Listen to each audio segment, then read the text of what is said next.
Welcome to Indus Special. I'm Ejaz Haider. Earlier today, in a gesture signaling that despite India's blatant violation of Pakistan's sovereignty and aggression against it, Pakistan wants to de-escalate. Pakistan returned the Indian pilot. Wing Commander Abhinandan, the Indian pilot's plane, a MiG-21, was shot down along with a Sukhoi 30 Mark I when they crossed over into Pakistan's space again.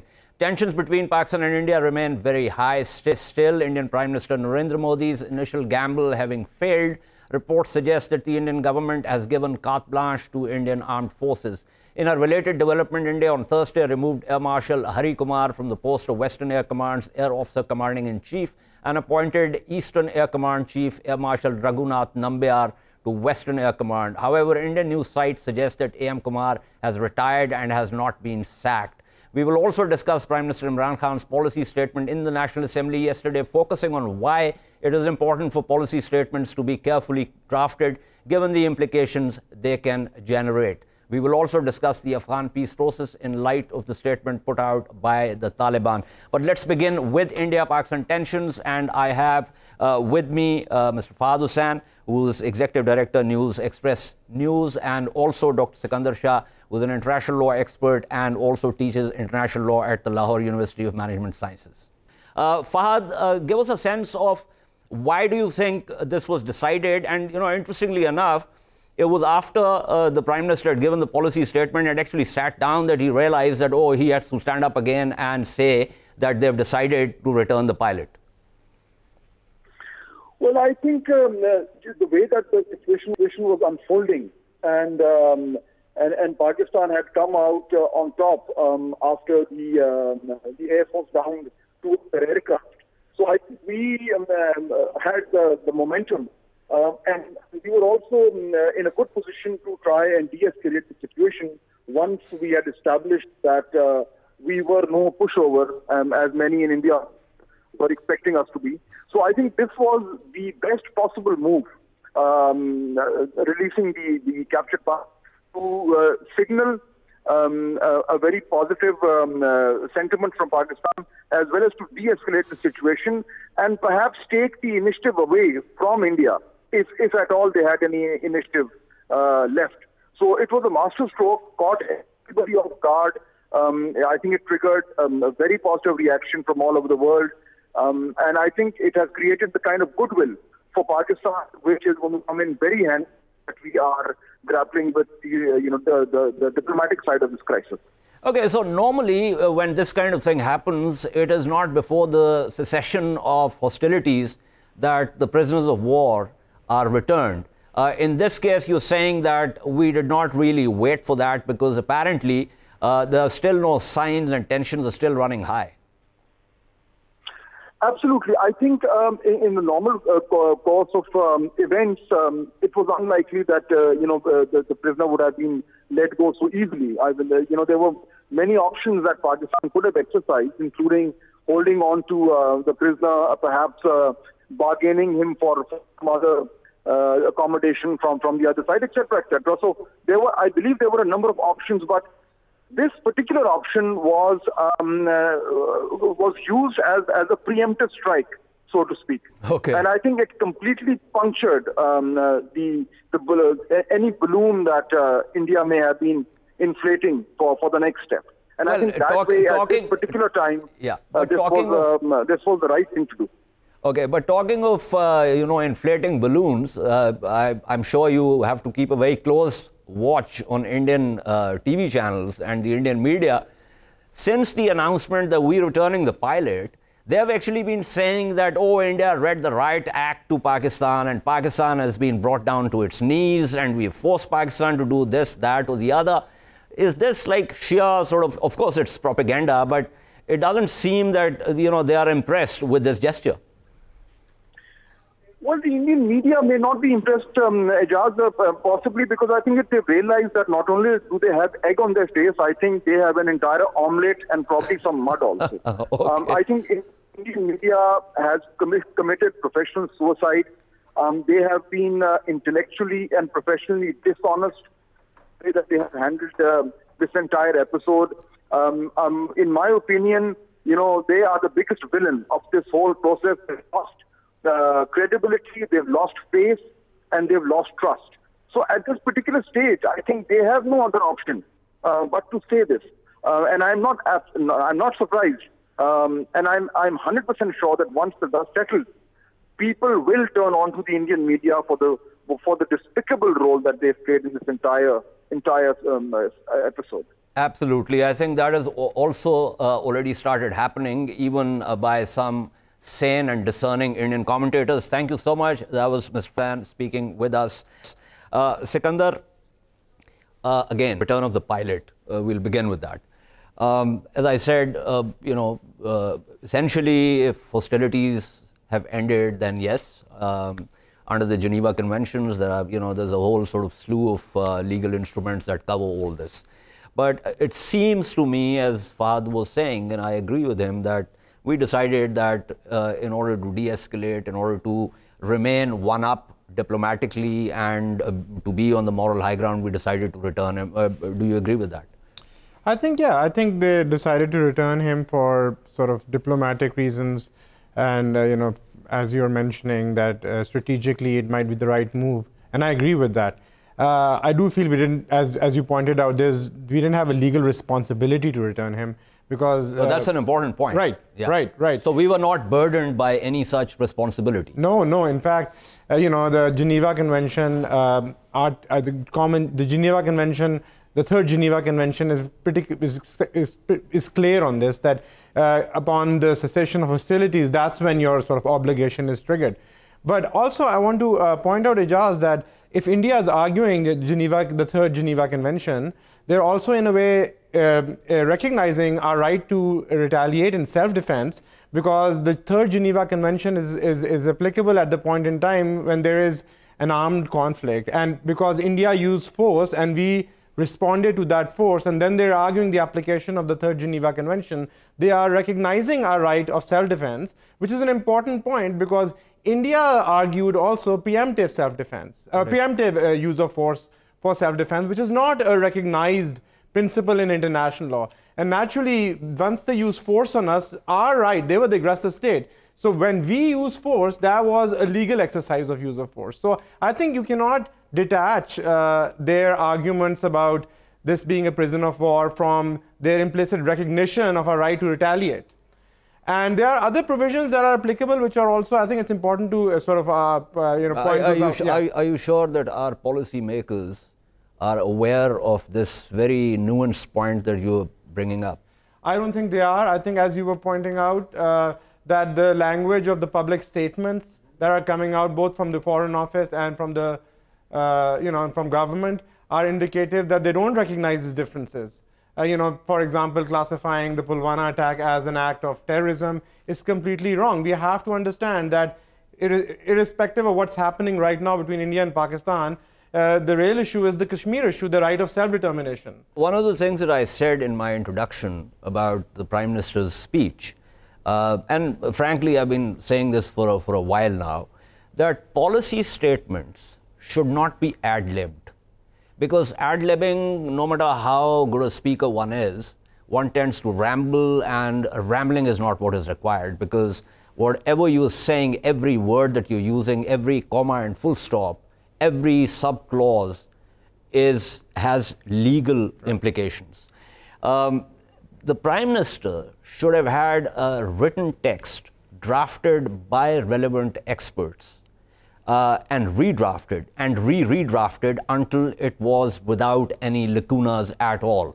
Would you agree with me? I agree, and I think the Indian side is doing that. I think when they talk about, even though it's a very, very weak and to me an unacceptable argument to argue preemptive or preventive self-defense, they're talking about the relevant tests like Daniel Webster's test on a necessity of using force in preemption, and that has to be counteracted with the right language on our part as well. That Article 51, for example, of the UN Charter talks about an armed attack occurring. It doesn't talk about occurred or is about to occur. So these are important sort of legal, requirements that our nation has to somehow filter in their policy statements, in their even in common jargon that is used by the Prime Minister. So the Ministry of Foreign Affairs does not have legal experts on its roll. We have very fine diplomats. But if there were no requirement of legal experts, I don't think the State Department or the Pentagon would keep legal experts, get external input from professors of international law and other legal experts. For instance, State Department used to have Harold Coe, who's a dean of Yale Law School, as the person who was advising the State Department on how to draft these things and how to go about this. I remember you used to advise the Foreign Office at one time, but unfortunately that did not last for very long.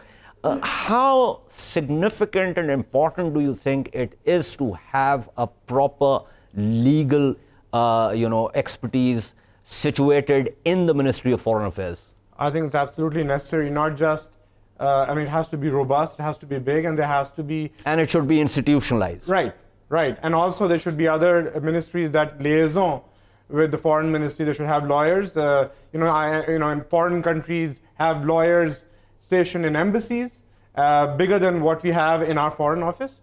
So I think it's exceptionally important, not just to tackle situations legally like this one, but also to preempt problems from arising in the first place by raising the right arguments.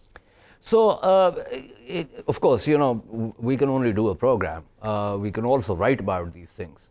But given your experience at the Ministry of Foreign Affairs, do you think there's some kind of resistance, institutional resistance to new developments and reformation within the ministry? I think generally also it's perhaps the inability to understand the importance of what role policymakers and international lawyers can play. I think historically the focus has been on diplomacy, and we're very good at it, but I think it has to be supplemented. The world is changing. These legal arguments are important, like policy arguments, and I think there needs to be more awareness about this. Okay. Sikander, I am also joined by Dr. Happymon Jacob. Dr. Happymon Jacob teaches international relations at the Jawaharlal Nehru University, and he's also the author most recently of a book titled Line of Fire, Ceasefire Violations and India-Pakistan Escalation Dynamics. Happymon, thank you so much for joining me. Given the situation which we have seen over the past 3-4 days, what do you think is going to be the play next from the Indian side? I think in my sort of understanding, there is no play next as far as military escalation is concerned. I think we are looking at a certain amount of de-escalation at this point of time. The fact that Imran Khan made this very gracious gesture, because of which the pilot who was captured in Pakistan is coming on his way back to Delhi, actually takes the steam from the pressure cooker, as it were. So in my understanding, I do not see any kinetic escalation at this point of time. At best, you may be looking at a war of words and or perhaps some diplomatic activity, as it were. But I think at this point of time, you're not looking at any more military escalation. So, Happymon, I was monitoring the Indian media yesterday after this policy statement by the Prime Minister, our Prime Minister, with reference to returning the pilot. And Dr. Sikander Shah is also with me here, and he told us that we were not under any legal responsibility to do it immediately, but it was a good thing in terms of de-escalation to have done this. But the Indian media was saying India reads the riot act to Pakistan, Pakistan is brought to its knees, our hero is coming back. So it doesn't seem to me like India is impressed with this gesture that you rightly refer to as a gracious one. Ejaz, you are right. I think most of the well-meaning Indians appreciate and understand the graciousness behind this gesture, and they do realize that it was not necessary for Pakistan to return the pilot immediately. Although eventually it would have been difficult for the Pakistanis not to return. But at this point of time, I think it was clearly a gracious gesture. But let's also, Ejaz, understand that this is a war of perceptions as it is anything else.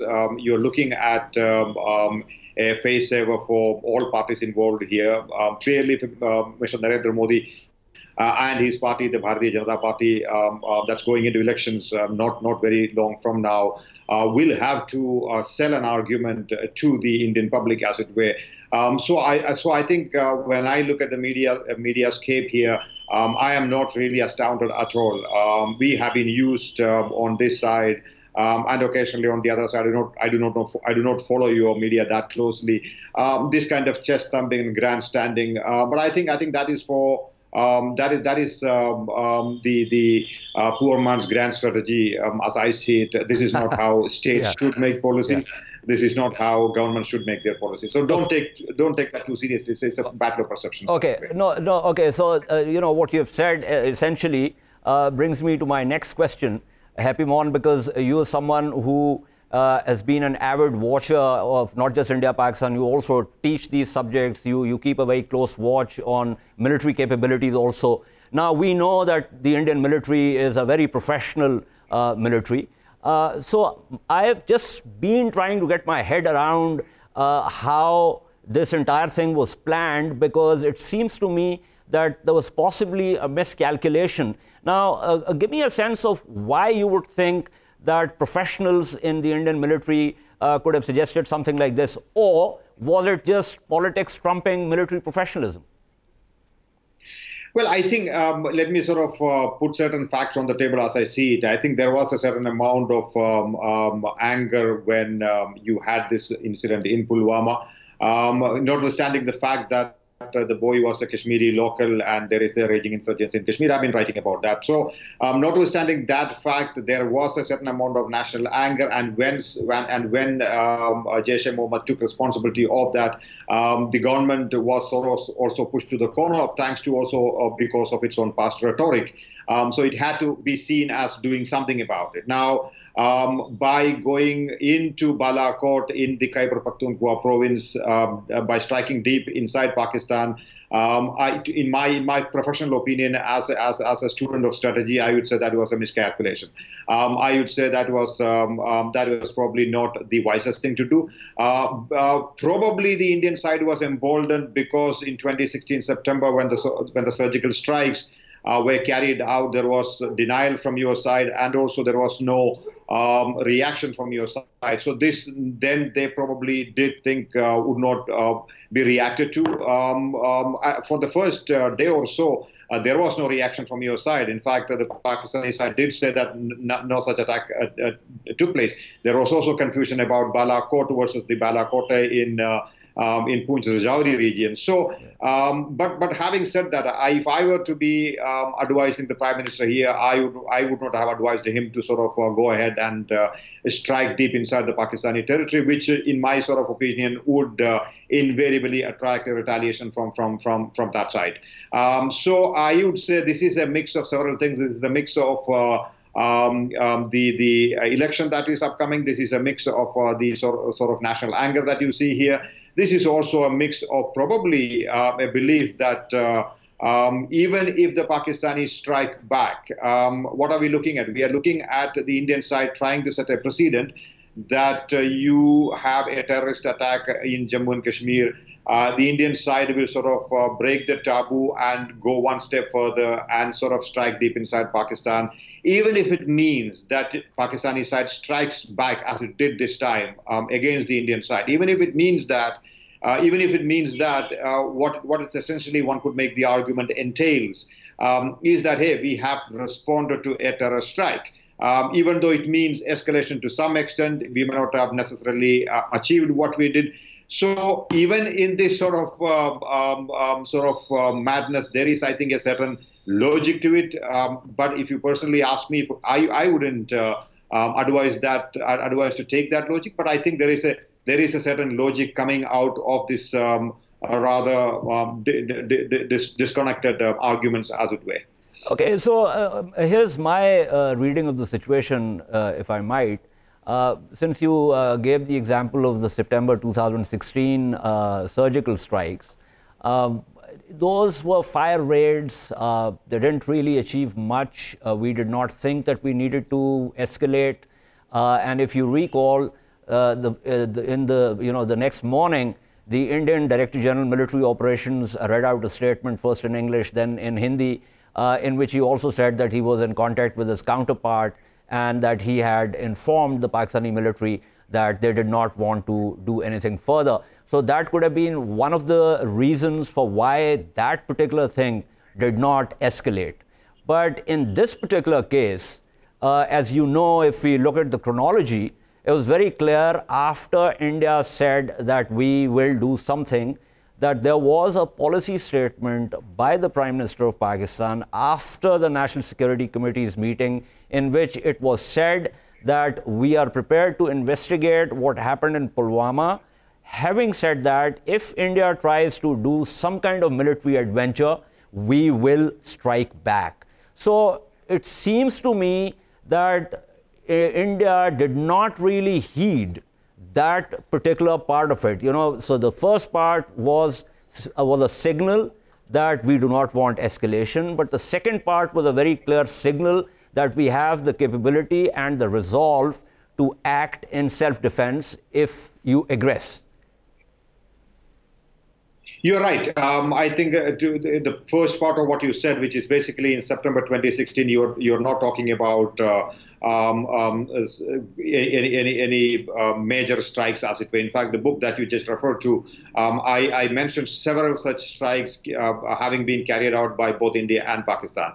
So surgical strikes, land grab operations, small Kargils, these are really life on the normal life or business as usual on the line of control. So you're right to the extent that this was nothing spectacular or extraordinary, what happened in 2016 September. However, the fact that India went on to declare this was in some ways a milestone, because in the previous cases there was no such formal declaration of it or the political use of it thereafter.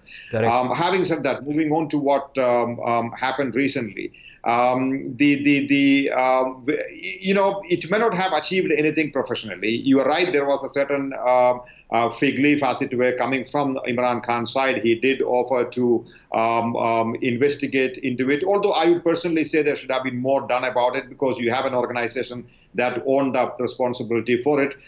So there should have been more action on that. But that's a different argument altogether. But coming back to the point that you were making, I believe, listen, whether or not this has achieved its strategic objective, as it were, it just doesn't matter. Because, as I said earlier, this is a battle of perceptions. This is a pre-election season. You can spin anything these days, right? All you need is a good PR machinery. So basically, politics driving strategy in this case, just like technology begins to drive strategy.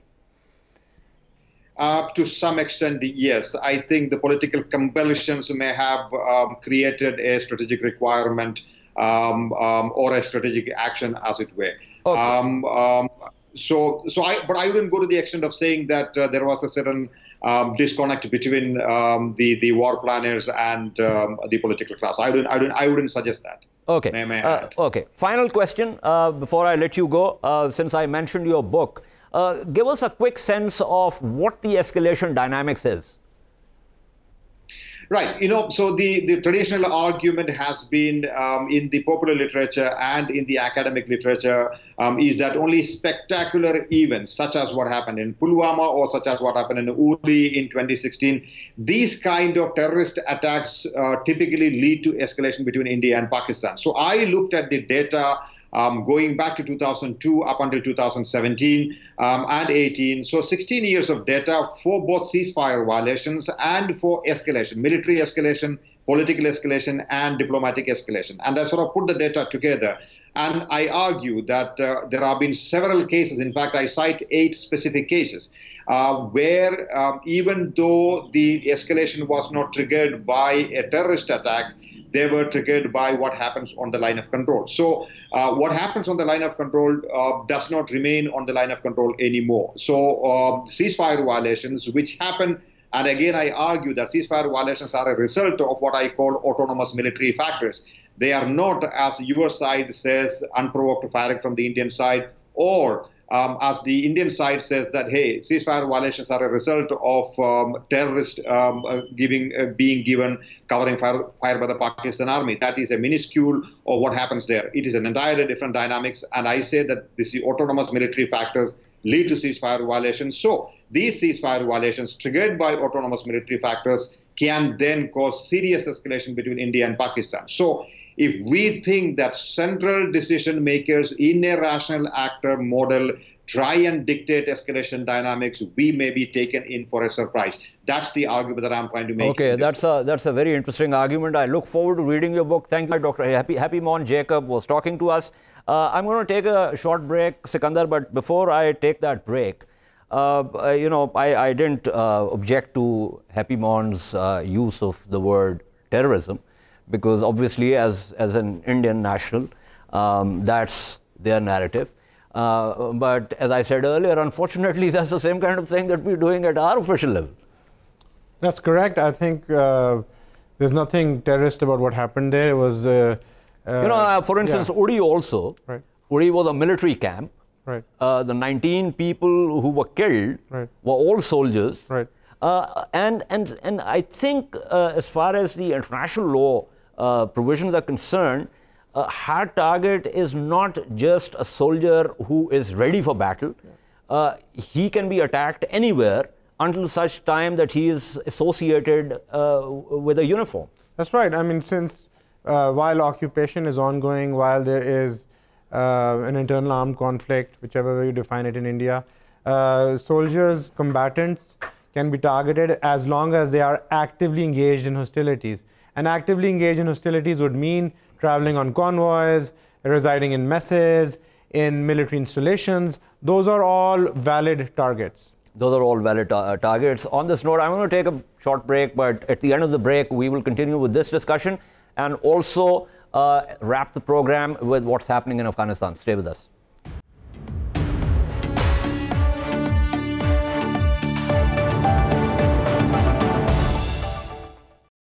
Welcome back to Indus Special. We're discussing India-Pakistan tensions and, of course, India's aggression against Pakistan and Pakistan's reaction under the right of self-defense, which is also enshrined in Article 51 of the UN Charter in Chapter 7. Dr. Sikander Shah is still with us, but we're also joined by Mr. Sartaj Aziz, who is a former Finance and Foreign Minister of Pakistan. Mr. Aziz, thank you so much for joining me. You obviously been watching this very closely. You've been there. For instance, during Kargil, you've dealt with the Indians, as the foreign minister, not once but twice. Do you think that they're really miscalculated here? Politics was driving strategy here. How do you read this? Well, it's a very, very sad chapter of our history.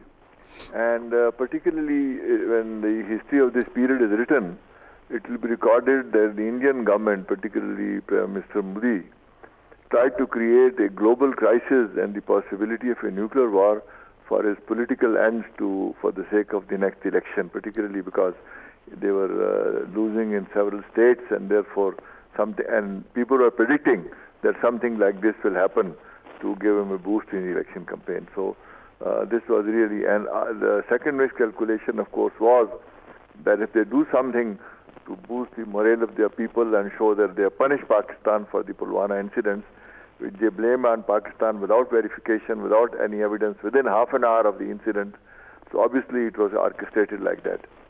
But I think Pakistan responded very, very bravely by sort of retaliating the way they did by downing two of their planes and capturing one pilot.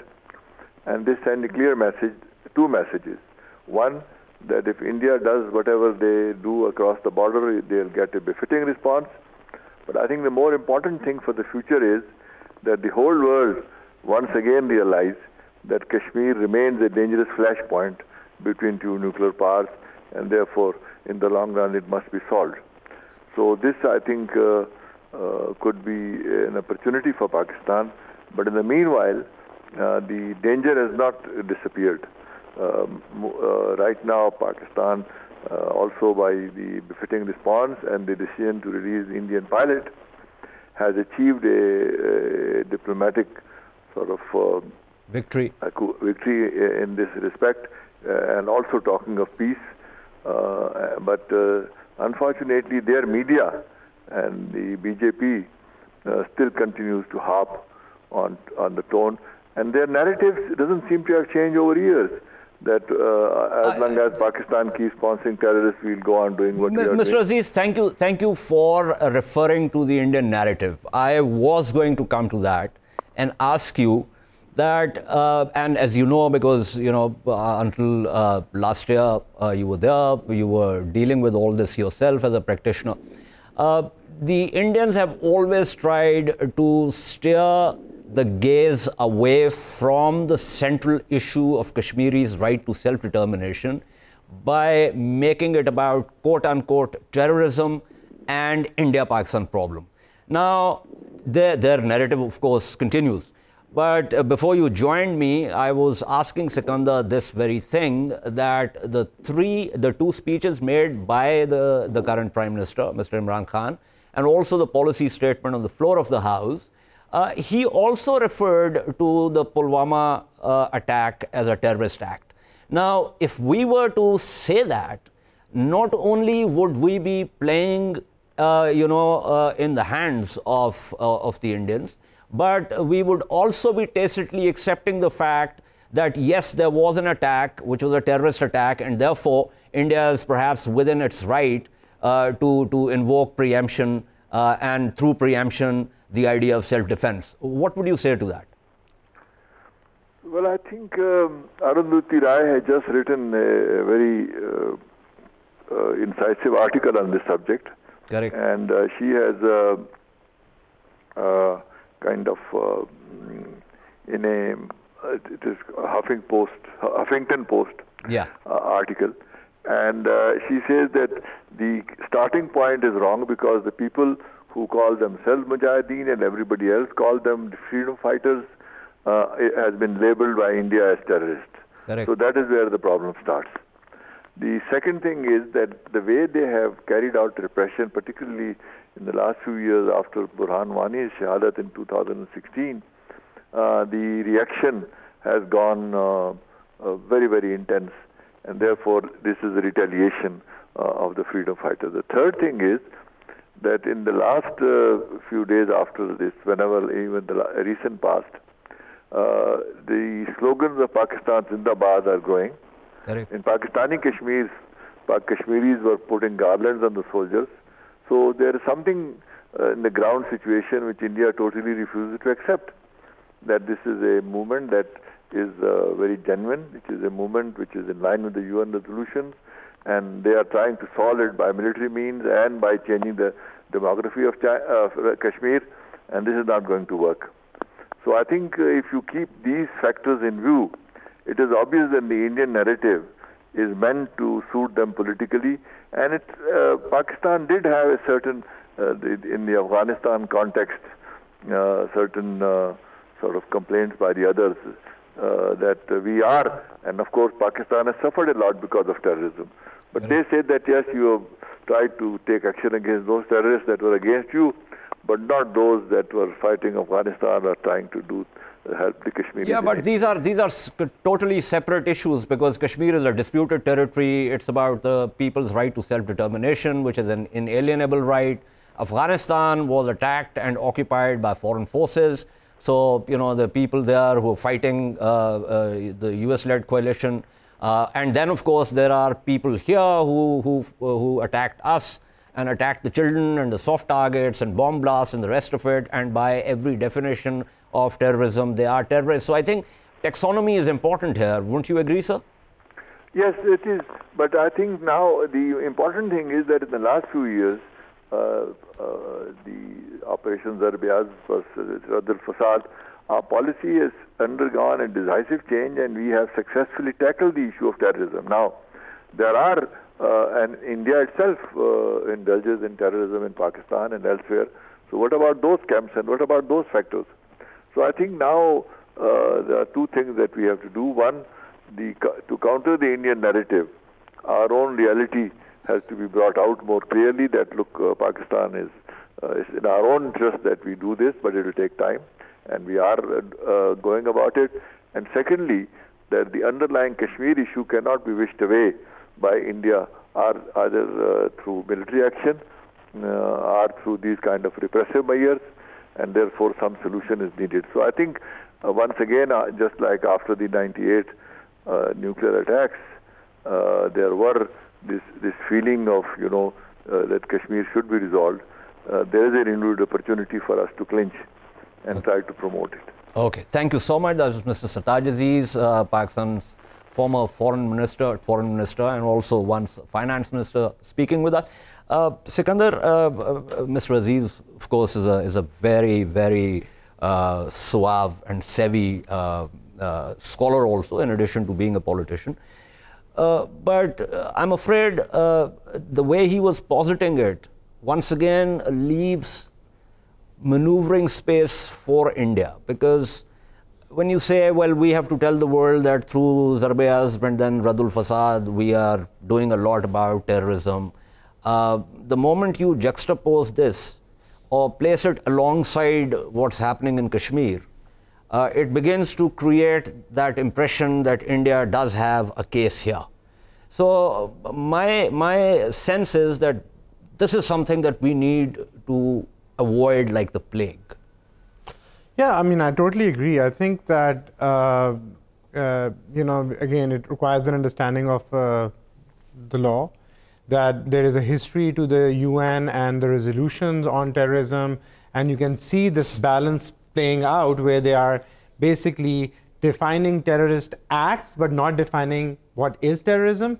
And in the case of Kashmir also, when it comes to self-determination, there is a recognition that when it comes to self-determination, armed force can be used, whereas, as you correctly pointed out, when you have a state already and there is no movement for separation, or there's an armed attempt to struggle, then everything is criminal in nature, and then that's easier to define it as terrorism or as a criminal offense. But use of force can be legal. I mean, especially in absolutely. Right. As a matter of fact, might I suggest another point here, which is that the Tariq-e-Taliban Pakistan, I actually don't even like this term, because I think given how they've attacked the state, the word Pakistan should not be there.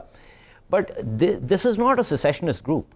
This is an ideological terrorist group and its affiliates which wanted to conquer Pakistan ideologically in a certain way or shape it in a certain way, attacking everything, all the values and the constitution and the laws that the state and the society holds dear. So I think we cannot even begin to talk about them in this particular context, because I think the situation there is absolutely clear. Yeah, because also, look, Ejaz, Kashmir's right of self-determination as a collective right of the people has been recognized by the international community. The reason why we are a state, why India is a state, is because of the same rules that created us, and those rules are equally applicable on Kashmir. And the fact that it's been occupied, doesn't change the fact that it can use certain forms of force that other non-state actors cannot. So, I mean, so this is an inherent right for them, and that has to be recognized by all parties. And I think I also want to add that, our colleague from India was mentioning this, that, there are different forms of correlations he's linking to understanding. I think one basic correlation here is that the moment India is unable to restrain a particular movement, the moment the Kashmiri freedom struggle becomes, empowered, at that point in time, India tries to distract by targeting Pakistan, by making it a territorial dispute. Kashmir is not a territorial dispute. It's a political dispute. It's a people's dispute. It's a people's dispute. I'm also joined by Rahim Yousafzai, and I'm going to talk to him about Afghanistan. But before I hop over west of Pakistan, let me ask you another thing, which I think is interesting. We recently had the hearings at the ICJ with reference to Kulbhushan Jadhav's, consular access and the rest of it. Now, Kulbhushan Jadhav, commander of the Indian Navy, was caught spying and also indulging in subversive activities. And he has been, as far as the military court and the Army Act is concerned, he has been sentenced to death. But the case is still going on because India went to the ICJ. Now, in another situation, an Indian pilot that we downed and who we captured we have decided to send back. So can there be a case, or is there a case to be made here in terms of the context which is important in terms of how the state of Pakistan is going to act in relation to, two officers, one of them a naval officer and the other one an Air Force officer? Yeah, and I think you have to give credit to the military, to our armed forces for making that distinction, because in this particular case, we know that, there was a particular context in which this happened. There was a pilot downed who involuntarily ended up on our territory. He had his uniform on, he had his documentation with him, he was following all processes of law of war. Whereas in the other instance, the other person was a spy who entered your country illegally, and as a spy under IHL law, you don't get those protections of combatant. And so we are giving one person who's a combatant the protections he deserves, and we are not giving someone the protections that he doesn't deserve. In fact, we went beyond what we were supposed to do here, because there was no cessation of hostilities, and we returned the combatant. And in the other case, in fact, we did follow, though, other processes. There's nothing illegal about trying under Common Article 3 a spy. That's the only protection he gets. That is under Common Article 3 of the Geneva Conventions. There's nothing illegal about trying him under a military court. The issue in that case is more about consular access, Ejaz. Although the Indians are praying more than that now at the ICJ. The Indians are praying more because they're trying to argue that the whole human rights framework is applicable in an IHL context. I think it's a weak argument. It would be very unfortunate if the ICJ heeds to that argument. Okay, I need to go west now, and as I said, Rahimullah Yousafzai, who is the resident editor of the News based in Peshawar, has joined me. Rahimullah Saab, thank you so much. The Afghan Taliban have issued a statement, and I'm just going to read that out. It says, as the Afghans begin inching closer towards peace, propaganda by the anti-peace crowd is similarly increasing, along with baseless reports regarding this process.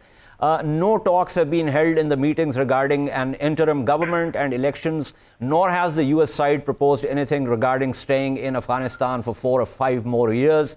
The reality of the matter is that current talks have solely revolved around withdrawal of foreign forces and the nature of this pullout, as well as nature of assurances regarding future Afghanistan.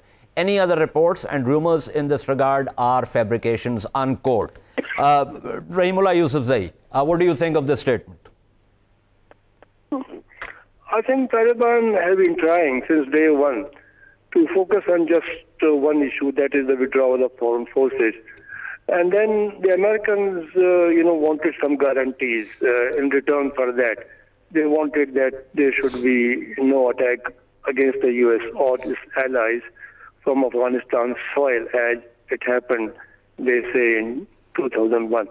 I think that was the effort of both sides, and that's how they have reached a broad understanding on these 2 points.